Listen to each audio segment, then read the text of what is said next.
ঘুরতে যেতে চাও কাছাকাছির মধ্যে, তাও আবার একদিনে? 4 বেলার থাকা খাওয়া নিয়ে মাত্র 1300 টাকা। কলকাতা থেকে 130 কিলোমিটারের দূরত্বে আছে Bakkhali eco park and tents. এসেই প্রথমে পেয়ে গেলাম একটা রিফ্রেশিং ওয়েলকাম ড্রিঙ্কস। এখানে স্টে করার জন্য পেয়ে যাবে টেন্টস, যার এসি নন এসি দুটোই অ্যাভেলেবেল, আর অ্যাটাচ বাথরুম গুলো যথেষ্ট ক্লিন। এনাদের একটা প্রাইভেট বিচও আছে, যেখানে যেতে হলে আমাদের ক্রস করতে হবে এই সুন্দর ঝাউবাগান। এখানের সমুদ্র দীঘা মন্দারমণির মতো নয়, তার থেকে অনেকটাই শান্ত। তবে এই নির্জন বিচ থেকে সানসেটের ভিউটা অপূর্ব।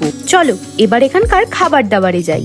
লাঞ্চে ছিল ভাত, ডাল, শুক্তো, আলু ভাজা, মাছের ঝাল, এঁচড়ের তরকারি, চাটনি, পাঁপড় আর মিষ্টি। ইভিনিং স্ন্যাক্সে ছিল চপ, মুড়ি, চানাচুর আর চা। এছাড়া আলাদা করে ট্রাই করতে পারবে বারবিকিউ চিকেন, যেটার 1 কেজি প্রাইস ছিল 650 টাকা। আর এনজয় করতে পারবে এই সুন্দর বনফায়ারের সাথে। গল্প আড্ডায় বন্ধুদের সাথে কিছু মেমোরেবল টাইম স্পেন্ড করে চলে এলাম ডিনারে। ডিনারে ছিল ফ্রাইড রাইস আর কষা মাংস। রাইসের বদলে রুটিও পাবে। পরের দিন সকালে ঝাউবাগানটা কিছুটা দেখতে লাগছিল এইরকম। আর শেষবারের মতো একবার সমুদ্র দেখে চলে এলাম ব্রেকফাস্টে। গরম গরম লুচি, আলুর তরকারি আর ডিম সিদ্ধ খেয়ে বেরিয়ে পড়লাম বাড়ির দিকে। এই সমস্ত পিওর বাঙালি ঘরোয়া সুস্বাদু খাবারগুলো ছিল প্যাকেজ ইনক্লুডেড। এখানে কিভাবে আসতে হবে জানতে হলে দেখতে পারো স্ক্রিনে দেওয়া ভিডিওটা। এটার লিংক ডেসক্রিপশনেও থাকবে। ভিডিওটা ভালো লাগলে ফলো করে নিও আর সাবস্ক্রাইব করে নিও তিপাস টেন্ট।